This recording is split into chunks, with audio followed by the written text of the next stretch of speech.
Assalamualaikum warahmatullahi wabarakatuh. Bertemu lagi dengan saya Aisyah Sadia.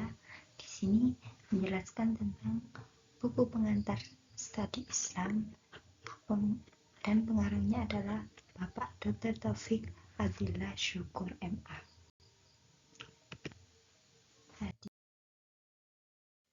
Di sini akan menjelaskan tentang di bab yang keempat, yaitu tentang tujuan dan sasaran ajaran Islam. Yang A, tujuan ajaran Islam. Yang B, sasaran ajaran Islam.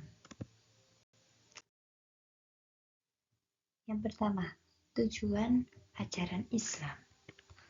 Islam dibawa oleh Nabi Muhammad SAW, bukan hanya dalam bentuk nilai-nilai yang abstrak, namun juga dituangkan dalam aturan-aturan yang disebut dengan syariat Islam. Kemudian apa syariat Islam itu? Yaitu tata aturan atau hukum-hukum Allah Subhanahu wa taala yang mengatur tata hubungan manusia dengan Allah Subhanahu wa taala dan juga manusia dengan manusia. Di sini yang pertama itu untuk memelihara agama. Tujuan ini sejalan dengan fitrah keagamaan yang terdapat dalam diri manusia. Kemudian yang kedua, untuk memelihara akal, yakni berkenaan dengan tujuan ini, ajaran Islam melarang seseorang mengkonsumsi makanan dan minuman yang merusak akal seperti minuman yang beralkohol dan juga berjudi. Untuk ini, ajaran Islam menganjurkan seseorang agar mengisi akalnya dengan berbagai macam ilmu pengetahuan, tidak membiarkan dirinya berada dalam kebodohan, dan seterusnya. Yang ketiga yaitu untuk memelihara jiwa. Berkenaan dengan tujuan ini, ajaran Islam melarang membunuh seseorang tanpa alasan yang dibenarkan oleh syarak. Islam melarang seseorang membiarkan dirinya jatuh dalam kebinasaan dan hal-hal lain yang menjadi penyebabnya, seperti mengkonsumsi makanan dan minuman yang memabukkan dan mematikan, bekerja di luar kemampuan fisiknya, dan membiarkan penyakit tanpa mau berobat. Kemudian, di sini berarti untuk memelihara jiwa, berarti Islam itu menganjurkan agar kita sebagai manusia ini menjaga jiwa kita.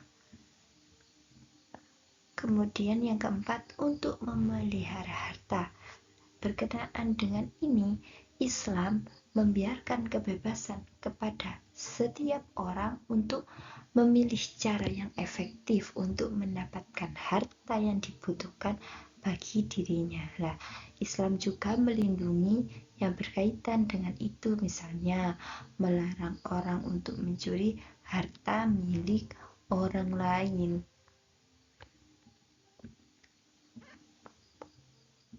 Kemudian yang kelima yaitu untuk menjaga keturunan. Berkaitan dengan tujuan ini, Islam menganjurkan kepada setiap orang untuk membangun kehidupan rumah tangga, menjadi pasangan suami istri yang halal, membangun keluarga yang sakinah, mawaddah, dan warohmah yang selanjutnya dapat melahirkan keturunan yang soleh dan solihah.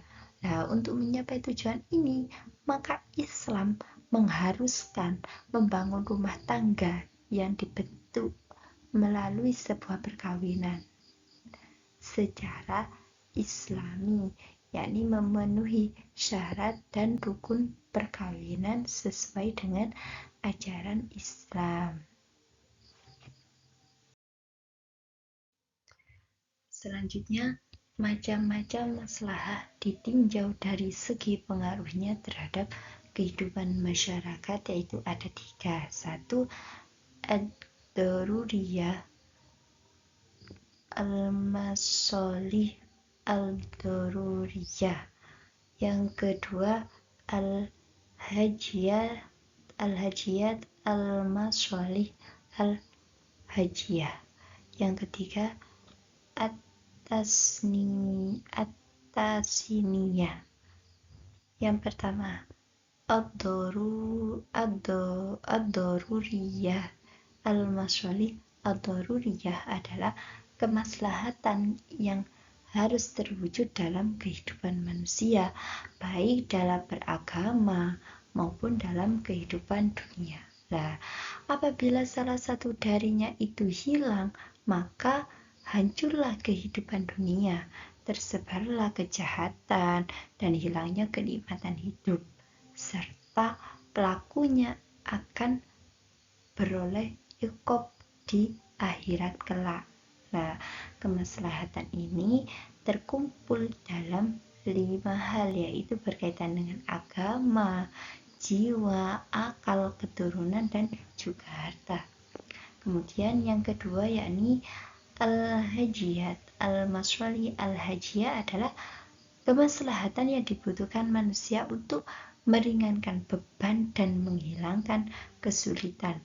Apabila hal ini kurang atau tidak ada, dapat memberatkan manusia dalam kehidupannya, tetapi tidak sampai menghancurkan tatanan hidup masyarakat. Sebagai contoh adalah dalam masalah ibadah.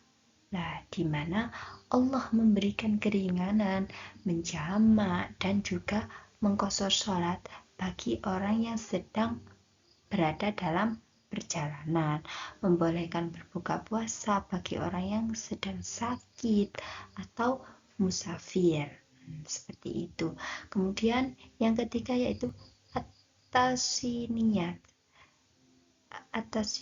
Yaitu masalah ini adalah kemaslahatan yang dipergunakan untuk menjaga muru'ah dan harga diri, yaitu untuk menjaga kebiasaan yang baik di tengah-tengah kehidupan masyarakat dan untuk menciptakan akhlakul karimah. Nah, apabila masalah ini hilang atau berkurang, maka hal itu tidaklah sampai menyebabkan rusaknya tatanan hidup bermasyarakat atau membawa kesusahan bagi masyarakat.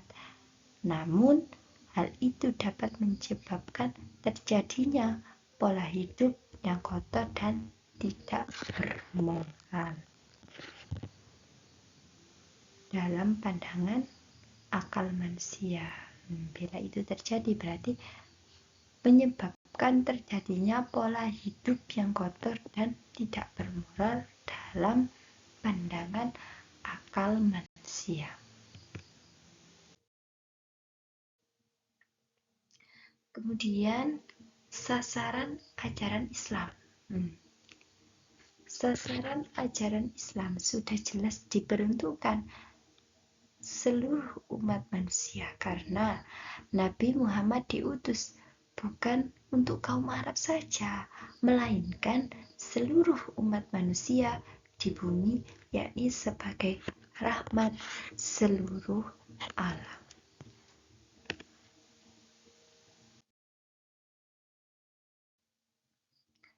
Terima kasih sudah menonton video saya, dan sampai bertemu lagi di bab yang selanjutnya. See you.